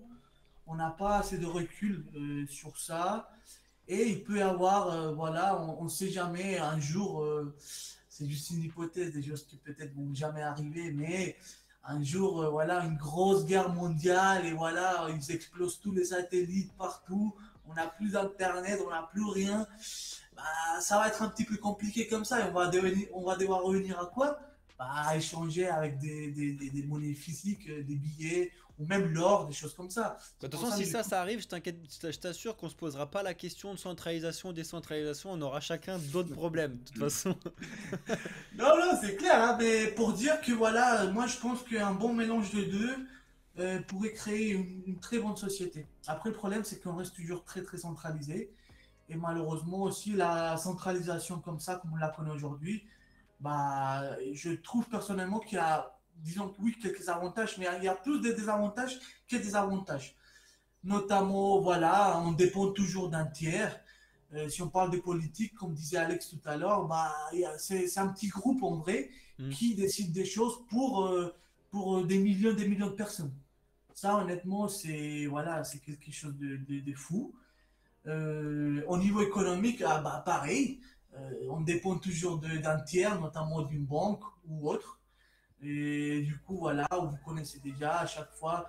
Quand vous mettez de l'argent dans vos comptes bancaires, bah, il n'y a aucun souci. Mais si un jour, 3 ans après, 4 ans après, vous voulez retirer 50 000 francs, 50 000 euros, 50 000 dollars, ils vous posent 10 000 questions alors que c'est votre argent. Alors ça, Il y en a honnêtement, qui peuvent pas aller en vacances à cause de ça, hein. ça ouais, c'est m'agace. clair. Tu vois, ça m'agace. C'est quelque chose de fou. Tu fais des économies, tu reçois ton salaire, voilà, et tu peux garder dans ton compte bancaire des années. Après, tu le retires, ils te posent 10 000 questions, ils te font limite un interrogatoire. Et tu te dis, mais écoute, c'est quand même mon argent, moi j'ai économisé pour ça. Ah, c'est Du pas coup, limite, hein, c'est vraiment là actuellement, t'as réellement un vrai interrogatoire si tu veux sortir, admettons, tes sous. Hein. T'as un vrai. Ils appellent les flics et tout. Enfin, c'est vraiment très sérieux en France. Ils prennent pas ça en France, je sais pas comment c'est en Suisse, mais en France, ils prennent pas ça à la légère. Si t'arrives dans ta banque et tu dis, bon, j'ai 50 000, je veux les retirer, là, donnez-les-moi là, maintenant, tout de suite. C'est impossible, mais absolument impossible. Et si tu commences à vraiment insister et tout, tu vas te faire vraiment après interroger très sérieusement là-dessus. Il y a plusieurs tests qu'on a peut-être un petit peu vu passer, mais c'est assez grave, je trouve. Qu'est-ce que vous avez du coup un petit peu à dire un peu sur les avantages et les inconvénients du coup, Alex et Hugo? Tu veux commencer, Hugo, ou... Allez, allez. Avantage de la décentralisation, je dirais que la conscience collective et individuelle se développe beaucoup plus facilement. Les citoyens sont plus proches de la cause environnementale, de la politique, l'économie et j'en passe. Les décisions seraient peut-être plus efficaces de cette manière-là et il y aurait de l'innovation. Sur la partie avantage d'une centralisation, bah, on se rend compte quand même à l'échelle de la France, qui est quand même le pays que je pense on connaît le mieux, ça évite toutes les disparités qu'il y a. Il y a des régions qui sont plus riches que d'autres, Ouais. d'autres qui sont particulièrement pauvres. Le fait d'avoir de la centralisation, c'est essayer de faire en sorte que les richesses soient partagées le plus équitablement possible. Mais ça comporte des avantages, ça comporte des inconvénients. manque de coordination, etc. Donc, j'ai tendance à dire, ça fait des siècles, enfin j'ai tendance à dire que ça fait des siècles et des siècles que la politique est régie de cette manière-là, l'économie est de la même, et qu'on ne peut pas abolir la centralisation demain. Il y a du bon, il y a du moins bon, et il va falloir composer au mieux de manière à ce qu'on trouve le bon mix. Ok, intéressant, intéressant. Qu'est-ce que tu peux nous dire, Alex? Après, moi, je vais vous donner un peu mon point de vue aussi là-dessus, mais vas-y, Alex. Ouais, non, bah après, j'en reviens à ce que j'ai dit aussi, enfin, ça dépend des objectifs qu'on a. La centralisation, ça peut apporter une certaine sécurité d'un point de vue, ça peut apporter une sécurité pour certaines personnes. Ça permet aussi de se reposer sur certaines personnes si on n'a pas envie voilà, de nous-mêmes être décisionnaires de certaines choses, etc. Ça permet, dans des situations complexes, de pouvoir compter sur certaines institutions, certaines personnes, encore une fois, ou certains États. Ça a aussi des inconvénients, mais ça peut, dans certaines situations, être des avantages. Et puis, tu vois, par exemple, dans le monde dans lequel on est aujourd'hui, pour nos dirigeants, la centralisation, c'est un avantage. Dans le but de vouloir imposer, on va dire, un certain nombre de choses aux populations, de vouloir contrôler les populations, la centralisation, sur ça, c'est un avantage, tu vois. Maintenant, là où la décentralisation, pour moi, elle est super intéressante, c'est du coup d'un point de vue des libertés. À l'inverse, moi, je mets souvent l'opposé des sécurités-libertés, tu vois. Trop de sécurité, ça baisse les libertés, etc., inversement. Et donc, du coup, la décentralisation, c'est la réponse à ça. C'est que du coup, vous parliez de l'argent en banque tout à l'heure, bah, ton argent, c'est ton argent, par exemple. Tu as plus de liberté, voilà. Tu vas pas avoir un État qui va t'imposer un certain nombre de choses. Là, on a l'arrivée des monnaies numériques de banque centrale. C'est une catastrophe d'un point de vue au niveau des libertés, justement. Vous parliez de la Chine plutôt dans le live, donc sur le score social, c'est pareil. C'est humainement et en termes de liberté, c'est une catastrophe. Donc, en fait, tu as toutes ces notions-là, ces valeurs-là qui sont en opposition pour moi entre centralisation et décentralisation. Et on en revient toujours à dans quel monde on veut vivre. Et je ne pense pas que tout le monde veut vivre dans le même monde. Moi, je sais dans lequel je veux vivre. Mais en fait, même ce monde-là dans lequel je veux vivre, c'est comme disait Mathéo, un mélange un petit peu des deux. C'est un mélange de décentralisation et de centralisation parce que je veux un mélange de liberté et de sécurité. Et voilà, c'est une question très complexe, mais pour moi, les deux systèmes ont leurs avantages et les inconvénients en fonction de l'environnement et du contexte dans lequel ils sont implantés et mis en place. Non, en vrai, c'est super intéressant. Moi, vous le savez que mon avis, il est encore plus hardcore que celui de Mathéo. Pour moi, c'est possible. Mais après, c'est parce qu'en fait, on l'a jamais testé et en réfléchissant et tout. Pour moi, c'est possible. Une vraie décentralisation à 100%, c'est possible. Ça peut être intéressant et ça aurait le mérite d'être testé, même sur un vrai petit truc. Mais le problème, c'est que de le tester sur un petit truc, comme on l'a dit tout à l'heure avec du Satoshi Island, ça pose le problème de base en fait, si tu le testes sur un petit truc, bah, de base, tu n'es même pas décentralisé parce que c'est un petit truc qui est lui-même centralisé. Donc c'est un vrai gros problème. Donc je suis même pas sûr qu'on arrivera à le tester réellement. Mais en vrai, pour moi, il y a quand même un réel problème à la décentralisation. Et j'en reviens un peu au trilemme de la blockchain qui me fait marrer. C'est la scalabilité. C'est qu'en fait, tu l'as dit un peu tout à l'heure, Alex, la scalabilité, donc pour ceux qui sont pas un petit peu dans ces mots-là, c'est pouvoir gérer un certain nombre de transactions en même temps rapidement. Et le problème qu'on a avec la décentralisation, ça va être de tous, admettons on est tous sur la décentralisation, etc., de tous s'accorder pour gérer des solutions où on a besoin d'agir vite, tu vois. Exemple, tu l'as dit tout à l'heure, si on a une crise mondiale, si on a un truc, machin, etc., là, l'avantage de la centralisation, il est là et on peut pas le dénier, c'est-à-dire que oui, ça peut être intéressant de dire tiens, bah, y a quelqu'un qu'on va pouvoir suivre, par exemple pendant les guerres, par exemple pendant machin, etc. Ça a toujours bien fonctionné où on dit tiens, on a pu suivre ça et on avance et comme ça on va pouvoir faire un truc très centralisé. Parce que si on avait décentralisé à ce moment-là, bah, t'aurais eu tout le monde qui aurait couru un peu de partout à dire des trucs de partout et en fait on aurait perdu un temps fou et sauf que c'est le temps qu'on n'a pas à ce moment-là. Et pour moi c'est le vrai gros problème de la centralisation, c'est la rapidité, la scalabilité qu'on pourrait avoir pour un événement et un problème qu'on pourrait gérer tout de suite. Et c'est un vrai problème. Par contre, est-ce que ce problème-là ne pourrait pas être résolu si tu mets de la décentralisation hardcore, et cette décentralisation hardcore prévoirait à l'avance qu'il n'y ait pas ce genre de truc. Ouais, en fait, t'évites le problème avant même T'évites qu'il le arrive. problème en amont, ce qui est censé d'ailleurs Ouais. être fait par les banques centrales, mais on l'a déjà dit, les banques centrales, elles sont censées agir en amont pour prévenir de ce qui va se passer, et au final, tu te rends compte qu'en fait, elles font que depuis des années de gérer tout au temps présent, et même eux, ils l'avouent, quand tu l'entends, Powell et tout qui discutent là-dessus, ils l'avouent que de toute façon, quand on lui pose des questions, ouais, mais vous pensez faire quoi 2024, 2025 et tout, il dit, bah on verra en fonction de ce qui se passe, en fonction de ce qu'on dit, etc. Alors que normalement, c'est pas comme ça. Si tu dois mettre en place un plan et tu dois tenir à ton plan, peu importe ce qui se passe. Et tu vois que ça, ils arrivent même pas à le faire. Bref, je voulais dire un peu là-dessus, mais moi, voilà. Pour moi, la décentralisation totale, elle est possible avec ses problèmes. Et c'est impossible de faire un switch on, switch off. Par contre, le vrai problème, c'est la scalabilité, la rapidité. Et l'avantage de la centralisation, c'est de pouvoir régler des problèmes rapidement. Même si c'est pas forcément une bonne solution, hein, sur le Covid et tout, on a réglé des problèmes en balançant de l'argent partout. Ça a résolu le problème vite, tout de suite, mais sur ce qu'on se tape maintenant, c'est un vrai gros problème. Mais c'est un peu le truc de bon, bah je tire maintenant et puis on verra ce que j'ai touché après, c'est pas grave. Mais c'est un peu ce qu'on se tape actuellement, c'est qu'on a eu une vraie crise, on l'a géré rapidement en quelques mois, plus ou moins bien, plus ou moins partout dans le monde. Et sauf que le problème, c'est que les résultats et les décisions qu'on a prises à ce moment-là, bah, elles nous tapent maintenant et pendant des années, quoi. Et c'est un vrai gros problème. C'est un vrai gros problème. Tu voulais rajouter un truc, Hugo, j'ai l'impression. Je te sens chaud, même pas. Non.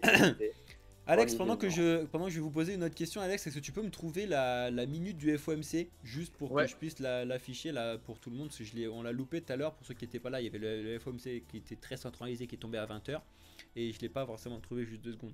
Donc voilà, on a fait un peu un rapide point de ce que vous avez fait. Un rapide point, ça fait 1h25 qu'on est en enregistrement. Let's go, j'espère que vous avez bien tenu sur ce podcast pour ceux qui sont sur YouTube, mais je pense que vous avez appris pas mal de choses, ou vous avez eu envie d'écrire des trucs dans les commentaires. Ça, je suis pas d'accord, ça, c'est génial et tout. Let's go, j'ai envie de voir ça. Je suis vraiment très curieux de voir un petit peu qui va se lâcher dans les commentaires et ce qu'il va y avoir. En tout cas, on va bien répondre à tout ce que vous mettez. Et là, pour le coup, s'il y a bien des commentaires constructifs à faire, c'est sur cette vidéo là. On va finir un petit peu sur. Ouais, vas-y, Alex. J'ai mis le lien du coup. Tu il y a un bruit, je sais pas, il y a un bruit que j'entends, je sais pas d'où ça vient. Je sais pas si c'est moi. Mais du coup, ouais, j'ai mis le lien dans le chat directement. Yes. Du compte rendu. Vas-y, je vais ouvrir le truc là pour savoir. Dis-moi, toi, si t'as. Bah, je vais le montrer un peu à tout le monde, mais dis-moi si toi t'as vu des trucs importants dedans là pendant que je continue de. Je viens de l'ouvrir à l'instant, donc non, j'ai pas. Faut utiliser une petite intelligence artificielle qui fait un petit résumé de leur PDF là, ça peut être pas mal. Attends, je vais regarder vite fait. Du coup, pour finir un peu sur ces trucs là, après on va finir un petit peu sur le FOMC, mais à la rigueur, le FOMC on le mettra hors enregistrement YouTube. Là, juste pour finir un peu l'avis que je veux demander un peu à tout le monde, à Matt, à Hugo, etc. Est-ce que, enfin, qu'est-ce que vous pensez de la tendance actuelle? Est-ce que vous pensez que actuellement on se dirige petit à petit vers essayer de trouver des solutions décentralisées, première solution, ou est-ce que vous pensez que on va jamais y arriver, on va continuer à se centraliser de plus en plus, que les technologies qui sont actuellement développées vont continuer à se centraliser avec les monnaies numériques de banque centrale et qu'on va continuer à se centraliser toujours et toujours et toujours. Voilà, qu'est-ce que vous pensez un petit peu? Est-ce qu'on arrive petit à petit à arriver sur de la décentralisation, ou est-ce que vous pensez que non, l'être humain avec l'humanité qu'on a créé, qu'on a mis en place, les générations, on va continuer à se centraliser, peu importe ce qu'on va réussir à faire, peu importe ce qu'on va se développer, on va continuer à se centraliser? Ça, c'est une vraie bonne question, et l'avis, à mon avis, de tout le monde va pas être forcément le même. Qui veut se lancer en premier? Pas tous en même temps. Ouais. À mon sens, on va aller de plus en plus vers une centralisation. En l'occurrence, on voit que toutes les banques centrales, tous les États sont en train de mettre en place leur propre CBDC. La Suisse a annoncé lancer la sienne en test avec des gros institutionnels la semaine dernière. Ouais. Les États ont envie de suivre toutes nos transactions, en l'occurrence transactions monétaires, qui est plus du coup de cash en circulation.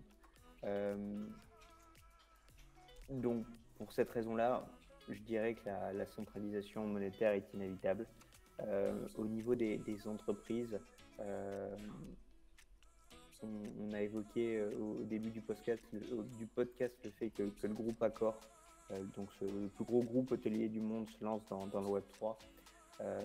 Ils ont besoin de centralisation. Renvoie ton lien, c'est le moment où tu fais partager le lien un peu sur ce. Vas-y, comme ça, moi, tu parles. Alors, la petite nouveauté, c'est le groupe Accor qui se lance vraiment là-dedans. Donc c'est centralisation, mais dans la décentralisation, c'est intéressant. Ouais, il faut que je retrouve le lien, je vous avouerai. Je l'ai perdu entre-temps. En fait, le fait est que les entreprises ne peuvent pas se limiter à une adresse de wallet pour identifier leurs clients et analyser les transactions sur la blockchain afin de se dire ok, notre holder de NFT, il a également acheté un NFT tennis, etc. Ils ont besoin d'avoir davantage d'informations, que ce soit nom, prénom, domicile, sexe, que sais-je.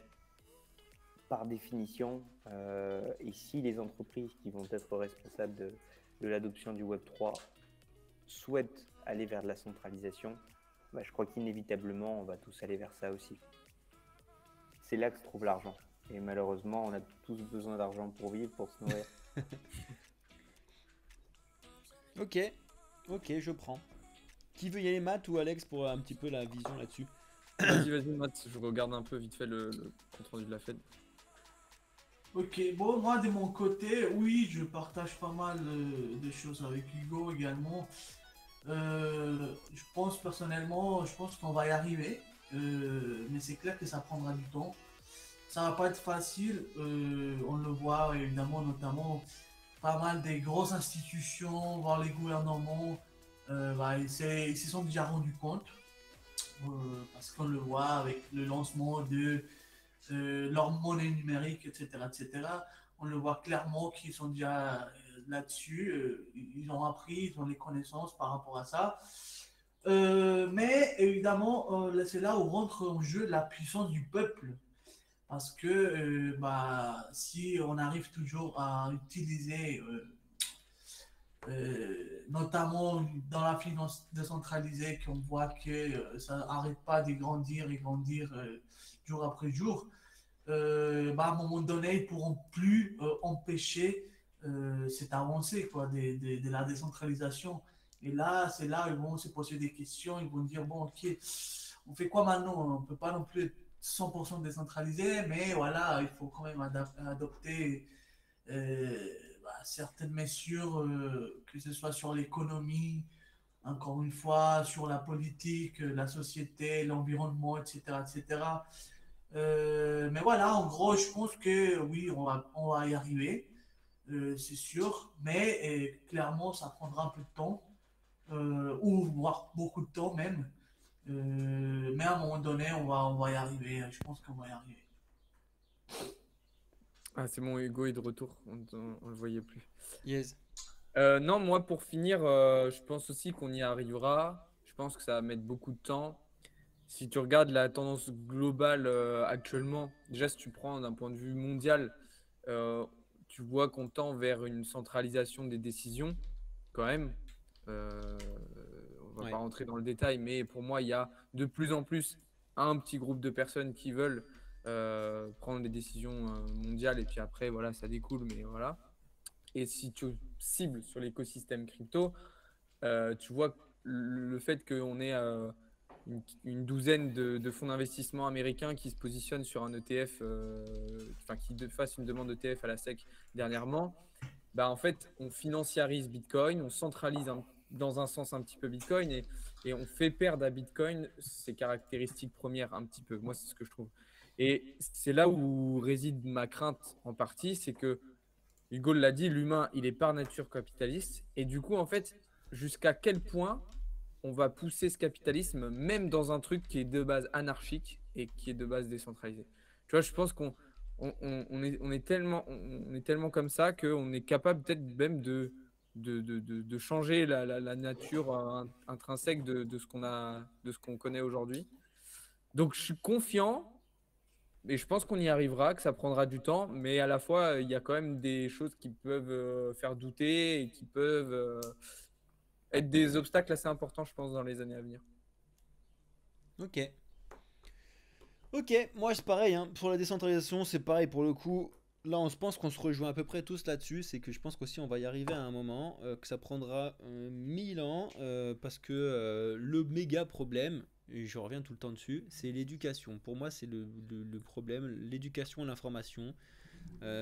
Quand vous allez dans la rue, faites le test, posez des questions un petit peu sur qu'est-ce que c'est finalement, concrètement, que la blockchain, que la crypto, que Bitcoin, etc.